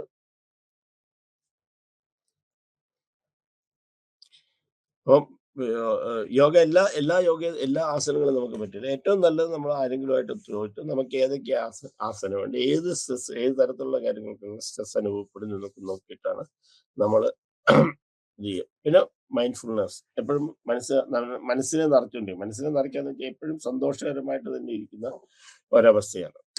ബയോ ഫീഡ്ബാക്ക് ഞാൻ ആദ്യം പറഞ്ഞു. നമ്മൾ ചെയ്യുന്ന കാര്യങ്ങളെ കുറിച്ച് എടുത്തിട്ട്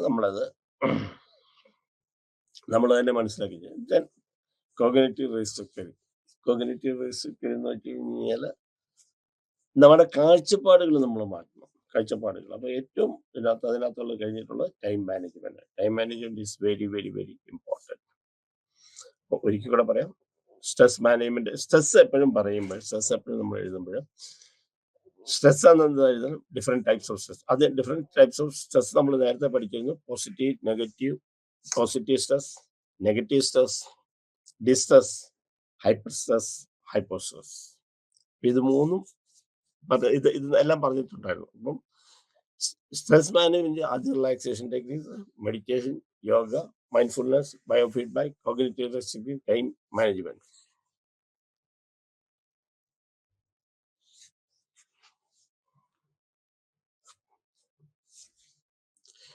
next one is physical illnesses. ശാരീരികമായ പ്രശ്നങ്ങൾ. അത് ഇത്രയും നേരം പറഞ്ഞിട്ട് സ്ട്രെസ്സും സ്ട്രെസ് മാനേജ്മെന്റുമായിരുന്നു. ഇനി നമ്മൾ പറഞ്ഞ ശാരീരികമായ രോഗങ്ങൾ, അവസ്ഥകൾ. നമുക്ക് ഓരോരുത്തർക്കും ഓരോ രോഗവും കാര്യങ്ങളുണ്ട്. അത് എന്തൊക്കെയാണ്, എന്തുകൊണ്ടൊക്കെ വരാം, എങ്ങനെയൊക്കെയാണ് കാരണം എന്ന് പറയുന്നത്. ഫുഡ്, ആദ്യത്തെ ഫുഡ്, ഡയറ്റ്, ഒബിസിറ്റി. രോഗം കൊണ്ട് ഒന്ന് ഫുഡ്, നമ്മൾ കണ്ടമാനം ഫുഡ് കഴിക്കുക, അല്ലെങ്കിൽ അണ്ടർ ഫുഡ് കഴിക്കുക. കാരണം ആവശ്യത്തിനുള്ള ഫുഡ് നമ്മൾ കഴിക്കാതിരിക്കുക. രണ്ടും നമുക്ക് പ്രശ്നങ്ങൾ ഉണ്ടാക്കാം. ഇൽനെസ്സിന് ഓവർ ഫുഡും ആകാം, ലോ ഫുഡും ആകും പ്രശ്നം ഉണ്ടാക്കാം.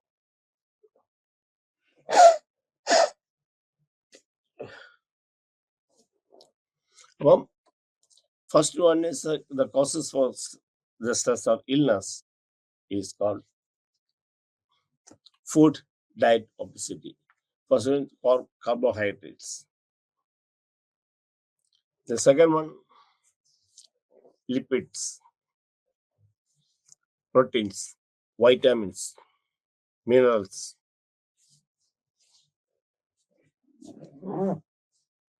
നമുക്ക് രോഗങ്ങൾ ഉണ്ടാക്കാനുള്ള കാരണങ്ങൾ, എക്സാമ്പിൾ ലിപ്പിഡ് പ്രൊഫൈൽ. ഇപ്പൊ നമുക്ക് ലിപ്പിഡിൽ ഇപ്പൊ നമ്മുടെ ശരീരത്തിനകത്ത് കൂടിയാൽ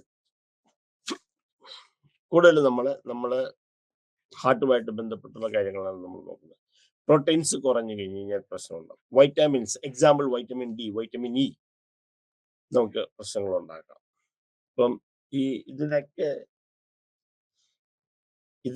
ഇതൊക്കെയാണ് നമ്മുടെ അസുഖങ്ങൾ ഉണ്ടാക്കാനുള്ള കാരണങ്ങൾ. Illness related to food and diet, carbohydrates, lipids, proteins കൂടുക കുറേ ചെയ്ത് കഴിഞ്ഞാൽ നമുക്ക് അസുഖം. Vitamins, example vitamin D, vitamin E, vitamin B, ഇതൊക്കെ മാനസികമായ പ്രശ്നങ്ങൾ. പിന്നെ മിനറൽസ് പറയുമ്പോൾ നമ്മൾ കുടിക്കുന്ന വെള്ളം മാത്രമല്ല, അല്ലെങ്കിൽ നമ്മൾ ബാക്കിയുള്ള സംഗതി നമ്മുടെ ശരീരത്തിൽ ഉണ്ടാകുന്ന മിനറൽസിന് നമുക്ക് പ്രശ്നമുണ്ടാകും. എക്സാമ്പിൾ ഇപ്പോൾ സോഡിയം കുറഞ്ഞുപോയി, എന്തായിരിക്കും പ്രശ്നം ഉണ്ടാകുക? അപ്പോൾ ഇൽനെസ് എന്ന് പറയുന്നത്, ഇൽനെസ് നമ്മളെപ്പോഴും ഫിസിക്കൽ ഇൽനെസ് എക്സ്പീരിയൻസ് പറഞ്ഞ് illness related to food, diet and obesity, carbohydrates, lipids, proteins, vitamins, minerals. ചില ഇൻബോൺ പ്രോസസ്സ്, അത് ചില ജന്മനാ നമുക്ക് ഇതിലുള്ള കാര്യങ്ങൾ ചിലപ്പോൾ നമുക്ക് അസുഖം ഇതുണ്ടാക്കാം. എൻവയോൺമെന്റൽ ഫാക്ടേഴ്സ്. ഇനി determinants of food related problems ആണ് അത് നമ്മൾ പറഞ്ഞുകൊണ്ടിരുന്നത്. എന്നുള്ളത് നമുക്ക് നോക്കാം. ഫിസിക്കൽ ഇൽനെസ് എക്സ്പീരിയൻസ്, ശാരീരികമായ അസുഖങ്ങൾ എന്തുകൊണ്ട്? ഫുഡ് കൊണ്ടുണ്ടാകാം, ഡയറ്റ് കൊണ്ടുള്ള, ഒബിസിറ്റി ഉണ്ടാകാം. ഫുഡിനകത്ത് കാർബോഹൈഡ്രേറ്റ്സ് കുറയുകയും കൂടുകയും ചെയ്ത്, ലിപ്പിഡ്സ് കുറയുകയും കൂടുകയും ചെയ്ത്, proteins, vitamins. These are inborn processes. Then environmental factors. Ability to manage and control us one's food buying and eating. ഈ ഫുഡിന്റെ കാര്യത്തിനകത്ത് ഏറ്റവും കൂടുതൽ വെച്ചാൽ പലപ്പോഴും ആവശ്യമില്ലാതെ ഫുഡ് വാങ്ങിക്കാൻ നമ്മൾ കഴിക്കുക. അങ്ങനെ ഒരു സംഗതി നമുക്കുണ്ട്. ആവശ്യമുള്ള അല്ല, ആവശ്യമില്ലാത്ത ഫുഡ് നമ്മൾ വാങ്ങിക്കുക, കഴിക്കാം. പിന്നെ ഈ ഫുഡിന്റെ ഹെൽത്തിന് വല്ല പ്രശ്നം ആദ്യത്തേത് ഇൻബോൺ പ്രോസസ്സാണ് ജന്മനാ ഉണ്ടാകുന്നത്. എൻവയോൺമെന്റൽ ഫാക്ടർ ചുറ്റുപാടുകളുള്ള. പിന്നെ നമുക്ക് food habits buying and eating. ചിലരുണ്ട് പൈസ കിട്ടിക്കഴിഞ്ഞ് എന്തെങ്കിലും വാങ്ങിക്കാം. പിന്നെ നമ്മുടെ ഒരു ഈറ്റിംഗ് ഹാബിറ്റിൽ ഒരു പ്രശ്നമുള്ളതെന്ന് വെച്ച് കഴിഞ്ഞാൽ എന്ത് ഫങ്ഷൻ ഉണ്ടെങ്കിലും നമ്മൾ ഫുഡ് വാങ്ങിക്കുക, കഴിക്കാറുണ്ട്. കാരണം പുറത്ത് വീട്ടിൽ വെച്ച് കഴിക്കുക അങ്ങനെയുള്ളതില്ല. മിക്കവാറും പേര് ഓർഡർ ഫുഡാണ് ചെയ്യുന്നത്. അപ്പം ഇത് നമുക്കൊരു പ്രശ്നം ഉണ്ടാകും. ഈറ്റിംഗ് ഡിസോർഡേഴ്സ് കഴിക്കുന്ന കൊണ്ടുള്ളതാണ്. ഈ ഈറ്റിംഗ് ഡിസോർഡേഴ്സിൽ നമുക്ക് ഡീറ്റെയിൽ ആയിട്ട് ഏതൊക്കെയാണ് ഈറ്റിംഗ് ഡിസോർഡേഴ്സ് നമുക്ക് നോക്കണം.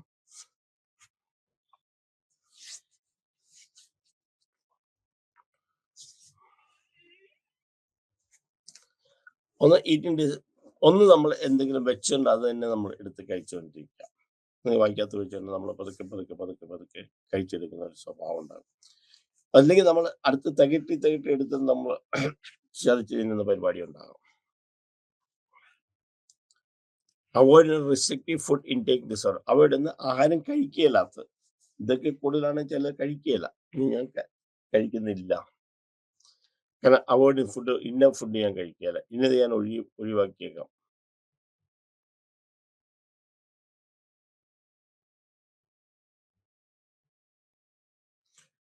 ഈ ഒന്നുകൂടെ നമ്മൾ നോക്കാം. ഇൻബോൺ പ്രോസസ്സിനകത്ത് environment ability to manage control one's food buying and eating ഹാബിറ്റ്സിനകത്ത് ഈറ്റിംഗ് ഡിസോർഡേഴ്സ് എന്ന് പറയുന്നത് പിക്ക എന്ന് പറയുന്നത്. ഒന്ന്, നമ്മൾ ഏത് സാധനം വയറ്റിലിട്ടെങ്കിൽ നമ്മളിങ്ങനെ കഴിച്ചുകൊണ്ടിരിക്കും, ഒന്ന് തന്നെ കഴിച്ചുകൊണ്ടിരിക്കും. പിന്നെ റിമിനേഷൻ എന്ന് പറയുന്നത് സാധാരണ രീതിയിലെന്ന് വെച്ചാൽ നമ്മളിങ്ങനെ തികട്ടിയെടുത്ത് നമ്മൾ പിന്നെയും കഴിക്കുക സാധനമുണ്ട്. പിന്നെ ചില ഫുഡുകളുണ്ട് avoid restrictive food intake disorder. അതായത് ചില ഫുഡുകൾ നമ്മൾ കൂടുതൽ കഴിക്കുക, ചിലത് നമ്മൾ കഴിക്കാതെ. നമ്മളെ ചിലർക്കുണ്ട് മധുരം കഴിച്ചാൽ വണ്ണം വെക്കും, ചില മധുരം കഴിക്കില്ല. ചില കൂടുതലായിട്ട് നമുക്ക് വരുമ്പോൾ മധുരം കൂടുതലായിട്ട് നമ്മൾ കഴിക്കുന്ന സ്വഭാവമുണ്ട്, കൂടുതലും മധുരം നമ്മൾ കഴിക്കുക. അപ്പം ആ ഫുഡ് ഇൻടേക്ക് ഡിസോർഡർ ആണ് നമ്മൾ അതിനകത്ത് പഠിക്കുന്നത്. പിന്നെ അനറോക്സിയ നെർവോസ, പിന്നെ ബുലിമിയ നെർവോസ, പിന്നെ ബിഞ്ച് ഈറ്റിംഗ് ഡിസോർഡർ. ഈ ബിഞ്ച് ഈറ്റിംഗ് ഡിസോർഡർ നമ്മൾ സാധാരണ ചില ഡിപ്രഷൻ ഒക്കെ ഉണ്ടാകുമ്പോൾ കുറേ സാധനങ്ങൾ എടുത്ത് ഇങ്ങനെ കഴിച്ചുകൊണ്ടിരിക്കും. അപ്പം ഈറ്റിംഗ് ഡിസോർഡേഴ്സ് നമുക്ക് പലപ്പോഴും ഹെൽത്തിനായിട്ട് പ്രശ്നം ഉണ്ടാക്കുന്നതാണ്. ഹെൽത്തിന് ഡിറ്റർമിൻസ് ഫസ്റ്റ് ഇൻബോൺ പ്രോസസ്. നമ്മുടെ ജന്മനാ ഉള്ള ചില പ്രശ്നങ്ങൾ നമുക്ക് ഹെൽത്തിന് പ്രശ്നങ്ങൾ, എൻവയോൺമെന്റൽ ഫാക്ടേഴ്സ് ഉണ്ടാകും, ചുറ്റുപാടുകൾ, ability to manage and control one's food buying and eating.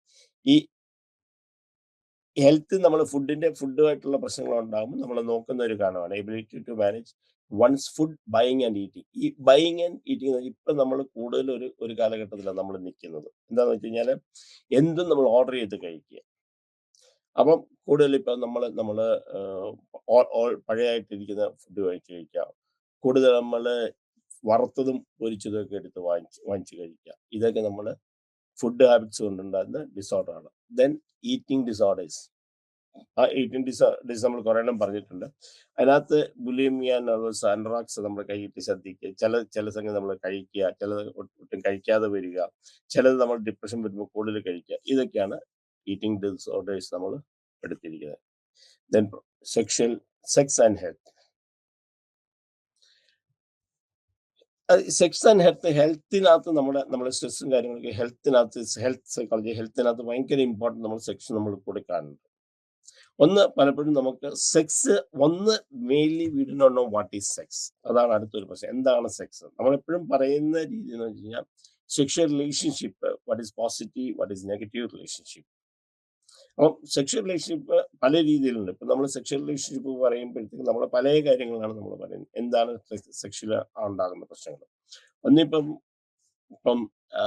Sexual ഡിസോർഡേഴ്സിൽ നമ്മൾ പറയുന്ന ഒരു കാര്യങ്ങളുണ്ട്. ഹെൽത്തുമായിട്ടുള്ള നമ്മൾ പറയുന്നതല്ല, പൊതുവെയുള്ള സെക്ഷൽ ഡിസോർഡേഴ്സ് നമ്മൾ പറയുന്നത് healthy sexual relationship. Healthy sexual relationship എന്ന് വെച്ചാൽ ആരുമായിട്ട് ഏതുമായിട്ടുള്ളതിനെ കുറിച്ച് പ്രശ്നമുണ്ട്. അപ്പം കൂടുതൽ ഇങ്ങനെ വരുമ്പോൾ പ്രൊട്ടക്റ്റഡ് അല്ലാത്ത സെക്സ് വരുമ്പോൾ സെക്സ് കൂടുതൽ വരുമ്പോൾ അല്ലെങ്കിൽ മോശമായിട്ട് പലരുമായിട്ട് വരുമ്പോഴത്തേക്കും പലപ്പോഴും സെക്ഷുവലി ട്രാൻസ്മിറ്റഡ് ഇൻഫെക്ഷൻസ് വരാൻ സാധ്യതയുണ്ട്. അപ്പം ഒരു ഹെൽത്തി സെക്ഷൽ റിലേഷൻഷിപ്പ് ഇല്ല എന്നുണ്ടെങ്കിൽ നമുക്ക് സെക്ഷലി ട്രാൻസ്മിറ്റഡ് ഇൻഫെക്ഷൻസ് വരാണ്. സെക്കൻഡ് വന്നത് HIV ആണ്. കാരണം അത് കൂടുതലായിട്ടുണ്ട്. കാരണം വെച്ചാൽ അതും സാധാരണ ഉണ്ടാകുന്നതെന്ന് പറഞ്ഞു കഴിഞ്ഞാൽ അത് മര്യാദയ്ക്ക് അത് നമ്മൾ പോസിറ്റീവ് ഒരു ഹെൽത്തി സെക്ഷൽ റിലേഷൻഷിപ്പ് ഇല്ലാത്തത് കൊണ്ടാണ്. പിന്നെ reproductive tract infections. Reproductive tract infection എന്ന് പറയുമ്പം സാധാരണഗതിയിൽ നമ്മൾ പറയുന്ന ആണുങ്ങൾക്ക് പെണ്ണുങ്ങൾക്കും പറയുന്നത് കൂടുതലായിട്ട് നമ്മൾ പറയുന്നത് പെണ്ണുങ്ങൾക്ക് ഉണ്ടാകുന്ന ഇൻഫെക്ഷനാണ്.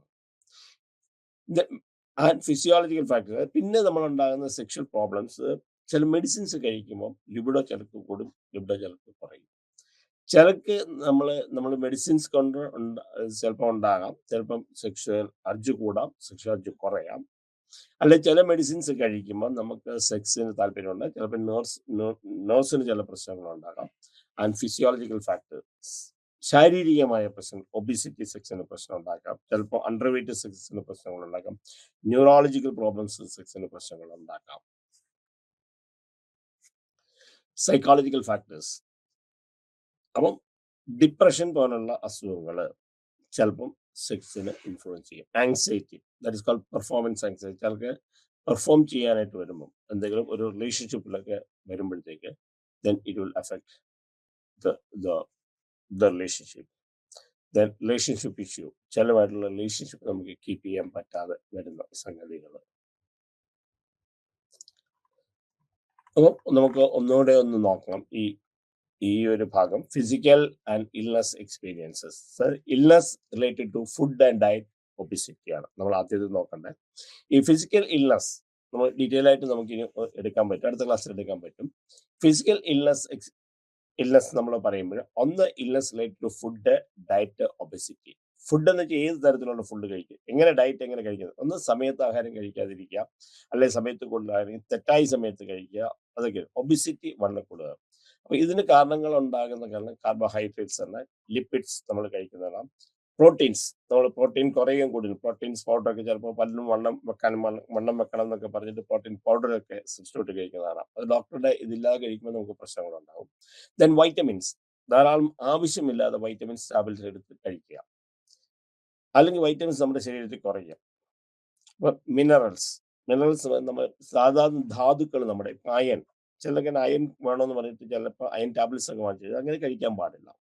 അപ്പൊ ഇതൊക്കെ നമ്മുടെ ഫിസിക്കൽ പ്രോബ്ലംസ് ഉണ്ടാകും. എപ്പോഴും നമ്മൾ ഒരു ഹെൽത്ത് കോൺഷ്യസ് ആകുമ്പോൾ ഇറ്റ് ഈസ് ബെറ്റർ ഓൾവേസ് നമ്മൾ ഒരു ഡോക്ടറുടെ അഡ്വൈസ് വാങ്ങിച്ചുകൊണ്ട്, അല്ലെങ്കിൽ ഹെൽത്ത് ഇൻസ്ട്രക്ടേഴ്സിന്റെ അഡ്വൈസ് വാങ്ങിച്ചുകൊണ്ട് വേണം ഇതെല്ലാം കഴിക്കും. പ്രത്യേകിച്ച് നമ്മൾ പ്രോട്ടീൻസോ വൈറ്റമിൻസോ മിനറൽസ് ഒക്കെ കഴിക്കുമ്പോൾ it's always better take an advice of a doctor.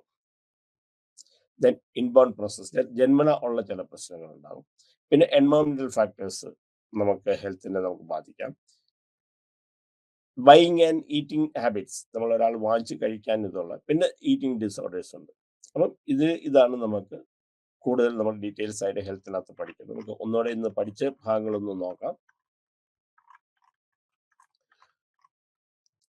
What you mean by stress? ആദ്യം സ്ട്രെസ് എന്താണ്, സ്ട്രെസ് എന്തുകൊണ്ട് സ്ട്രെസ് ഉണ്ടാകും, ഏതൊക്കെ കാരണങ്ങളാണ്, സ്ട്രെസ്സിനെ കാറ്റഗറൈസ് ചെയ്യും. സ്ട്രെസ്സേഴ്സിനെ കാറ്റഗറൈസ് ചെയ്യുമ്പോൾ ഫിസിക്കൽ, സൈക്കോളജിക്കൽ, എൻവയോൺമെന്റൽ, സോഷ്യൽ ഫാക്ടേഴ്സ് ആണ്, ലൈഫ് ഇവന്റ്സ് ആണ് സ്ട്രെസ് ഉണ്ടാക്കാനുള്ള കാരണങ്ങൾ. Then symptoms of stress, physical, emotional, psychological, behavioural symptoms ആണ് സ്ട്രെസ്സിനെ കുറിച്ച് പഠിച്ചത്. ദെൻ എന്തൊക്കെയാണ് കാരണങ്ങൾ സ്ട്രെസ് ഉണ്ടാകാൻ? Frustration, pressure, life events, then daily hassles. ഇത് പ്രത്യേകം interpersonal relationship, result of social conditions and conflict. ഇത് നമ്മൾ പ്രത്യേകം നമ്മൾ പഠിക്കണം. എന്തൊക്കെയാണ് സ്ട്രെസ് ഉണ്ടാക്കാവുന്ന സോഴ്സസ്, കാരണങ്ങൾ. ദെൻ എങ്ങനെ സ്ട്രെസ് അളക്കാം, psychological and physiological checklist, interview. Then ആർക്കൊക്കെ സ്ട്രെസ് വരാൻ, അത് പ്രോണേഴ്സ് ഉണ്ടാകാമെന്നുള്ള കാരണം ആർക്ക്? Type A personality, then hostility, perfectionism നമുക്ക് സ്ട്രെസ് ഉണ്ടാക്കാം, പ്രൊക്കാസിനേഷൻ നമുക്ക് സ്ട്രെസ് ഉണ്ടാക്കാം, learned helpless and learned pessimism, അങ്ങനെ മാനസികമായിട്ട് എന്നെ ഒന്നിനും കൊള്ളില്ല എന്നൊക്കെ വിചാരിച്ചുകൊണ്ടിരിക്കുന്ന കാരണങ്ങളുണ്ട്. പിന്നെ personalisation, permanence, then moderators of LOC, hardness, social support, optimism and pessimism, gender and cultural, ആർക്കൊക്കെ ഇത് എങ്ങനെ ഉണ്ടാകും, ഇത് എന്തെങ്കിലും ബന്ധമുണ്ടോ എന്നുള്ള effect of stress and performance. ഒരു പരിധി വരെ സ്ട്രെസ് പ്രൊഡക്ഷൻ പെർഫോമൻസിന് നന്നായിരിക്കും, പക്ഷെ അതിന് കഴിഞ്ഞ് കഴിഞ്ഞാൽ നെഗറ്റീവായിട്ട് ബാധിക്കും. അത് പെർഫോമൻസ് പ്രൊഡക്ടിവിറ്റി സ്ട്രെസ് ചില ഏരിയ വരെ ചെറിയ ഇതുവരെ, അതായത് പരീക്ഷ എഴുതാൻ പോകുമ്പോൾ കുട്ടികൾക്ക് ഒരു സ്ട്രെസ് നല്ലതാണ്. തീരെ സ്ട്രെസ് ഇല്ലാതെന്ന് കഴിഞ്ഞാൽ പ്രശ്നം, പക്ഷേ സ്ട്രെസ് കൂടിയാൽ അത് പെർഫോമൻസിനെ ബാധിക്കും. ഒരു ഇൻഡസ്ട്രിയിലേക്കാണ് എൻ്റെ പ്രൊഡക്ടിവിറ്റിയെ ബാധിക്കും. റിലേഷൻഷിപ്പിനും ഒരു പരിധി വരെ സ്ട്രെസ് റിലേഷൻഷിപ്പിന് കുഴപ്പമില്ല. ഒരു പരിധി കഴിഞ്ഞ് സ്ട്രെസ് കഴിഞ്ഞാൽ it will negatively affect the relationship. എങ്ങനെ സ്ട്രെസ്സിനെ മാനേജ് ചെയ്യാം? എങ്ങനെ സ്ട്രെസ് മാനേജ്മെന്റ് എന്ന് പറഞ്ഞാൽ സ്ട്രെസ്സിന് ഉണ്ടാകുന്ന സൈക്കോളജിക്കൽ അല്ലെങ്കിൽ നെഗറ്റീവ് ഫാക്ടേഴ്സുമായിട്ട് നമുക്ക് എങ്ങനെ ചേർന്ന്, സ്ട്രെസ് ഇല്ലാതെ നമുക്ക് ജീവിക്കാൻ പറ്റില്ല, അതിനെ എങ്ങനെ നമുക്ക് മാനേജ് ചെയ്യാം എന്നുള്ളതാണ്. That is coping, goals of coping, എങ്ങനെ അതിനെ ചെയ്യാം.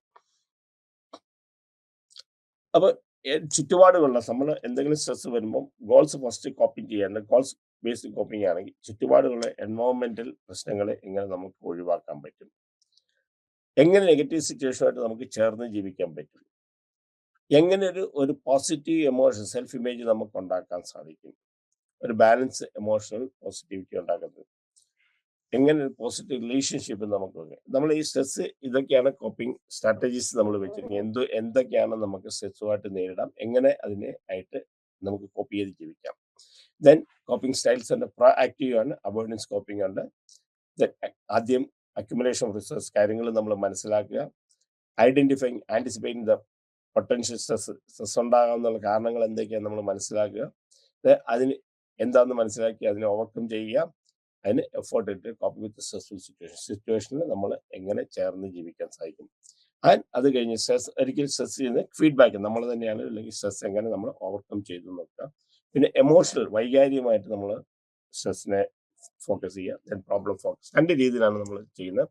ഒന്ന് വൈകാരികമായി നമ്മൾ എങ്ങനെ സ്ട്രെസ്സിനെ നമുക്ക് നേരിടാം, ഒന്ന് ഒരു പ്രശ്നത്തെ ബേസ് ചെയ്തിട്ട് എങ്ങനെ നമുക്ക് സ്ട്രെസ്സിനെ നേരിടാൻ പറ്റും. Different techniques are there. Relaxation techniques ഉണ്ട്, mainly Jacobson relaxation techniques.